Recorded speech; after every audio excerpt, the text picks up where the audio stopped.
Hello, and welcome to Way of the Holy Family. Thank you for joining us as we walk in perpetual hope, drawing ever closer to Jesus through life's struggles and triumphs, filled by the Eucharist and strengthened by community. Way of the Holy Family is here to bring light, encouragement, and a bit of childish fun for all families seeking holiness.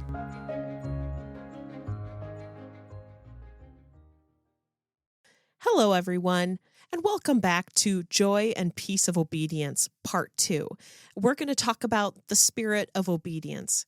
Now, the beginning of this podcast and its episodes in general has been random in topic.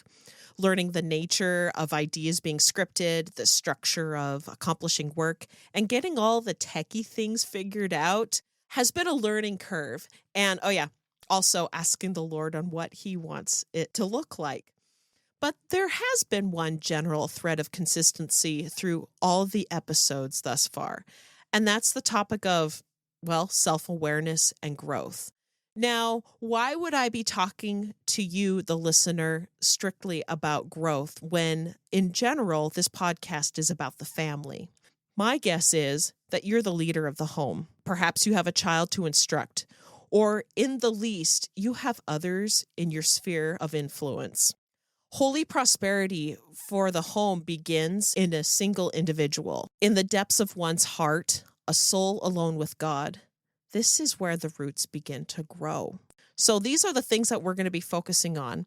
In other words, parents, we've got to get ourselves together. We need to be in stride with God in order to be able to serve and instruct others. It's the how do you remove a sliver from your neighbor's eye when you have a great plank in your own? A prosperous home begins with the first, your relationship with God. If you are married, then your spouse, and after that, your children or others. A little ditty rings in my brain on Oliver standing side by side with me before we're going out on a date, and we have to justify it with our littles, and says, my first relationship is with God and then my wife. My marriage comes first before you. We have to have our marriage working well and know each other well before we can serve and love you. And honey, I love you so much for that. So overall, what does this have to do with obedience? Like yesterday, I'm not going to talk about how others should be obedient or your children should be obedient or how to instruct them to be so. We are going to talk about ourselves. Yes, me included. Now let's look at the fruits of the Spirit that come out of obedience. How on earth is joy and peace supposed to come out of that? Isn't obedience about being told what to do and all the things we're not supposed to do? Well, bottom line, yes, it is. But there's a reason behind it. Because God has in store for us all of those wonderful things, joy, peace, happiness, prosperity, and ultimately freedom.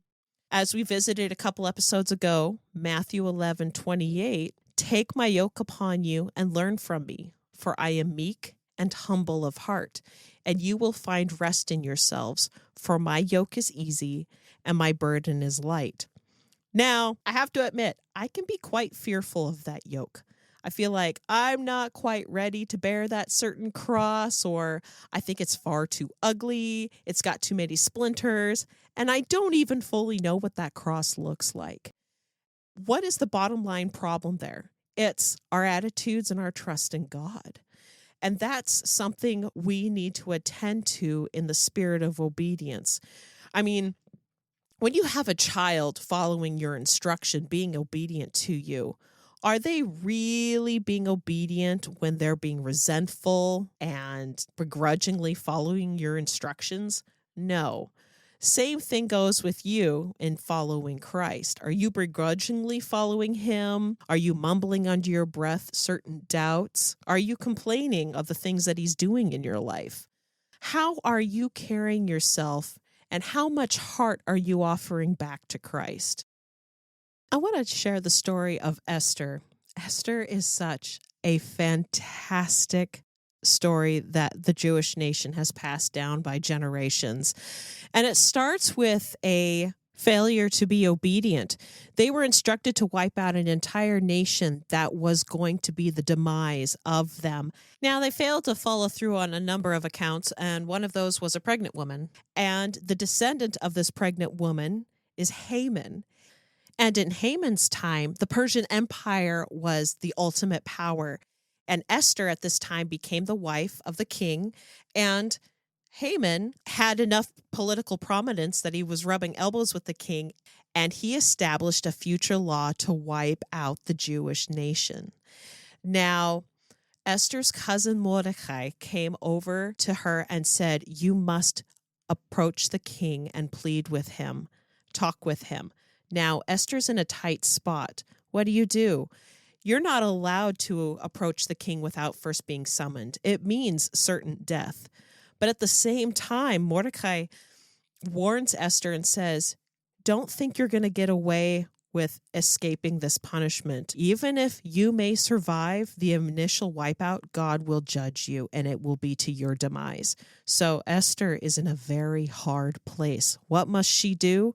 She must be obedient to save the nation. She tells Mordecai to instruct the people to fast and pray for 3 days. And at the end of those 3 days, I'm going to read this excerpt of scripture. I think it's just absolutely beautiful.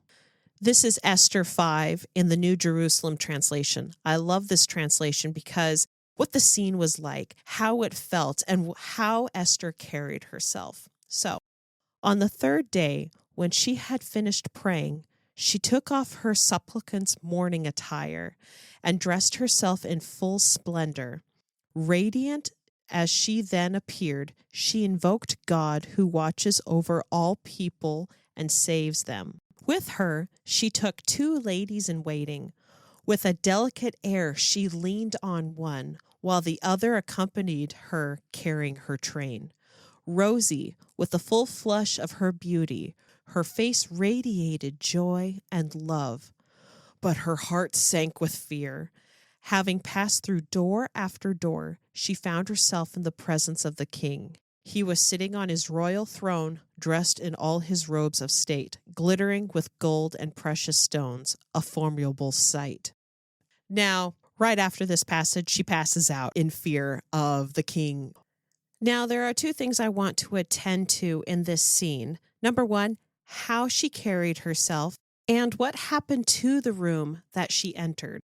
So, what did she look like, and how did she carry herself? She was rosy in the full flush of her beauty. Her face radiated joy and love. Before that, she took off her suppliant's mourning attire and dressed herself in full splendor. Now, what is that verse from Matthew 6? Wash your face so you do not appear to be fasting, so that you have a normal outward appearance. Esther fully clothed herself in radiance and representation of God to speak and to act in that authority. Her attire was beautiful as her countenance, and her demeanor was radiant. Her outward appearance, preparing herself in all of her royal robes and her jewelry and her hair fixed, reflected the spirit of which she carried inside of her. There's nothing like being around someone opposite of that.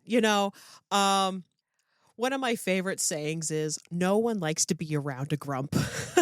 Esther was not a grump. She had every reason to be a grump, to hide in her chamber and pretend that nothing was happening and let the world slip by. But instead, she fasted, she prayed, and rose up to the occasion to fulfill the task of which God had placed upon her. Now, secondly, what happened to the room of which she entered? It changed.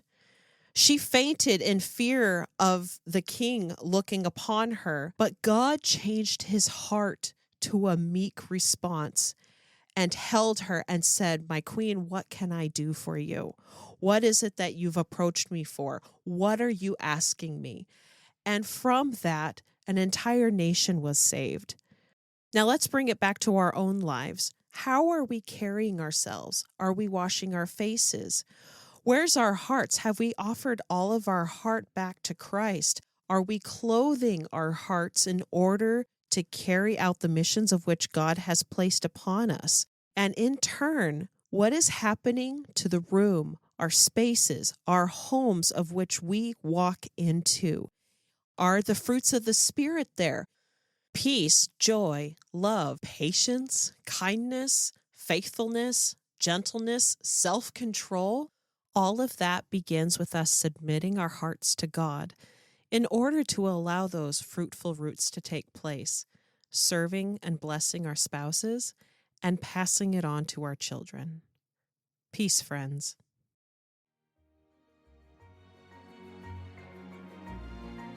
Thank you for joining us today. Check back every Tuesday through Thursday as we drop new episodes and news. Feel free to follow, or if you would like to know more information about Way of the Holy Family, please click the link below to our website, wayoftheholyfamily.com.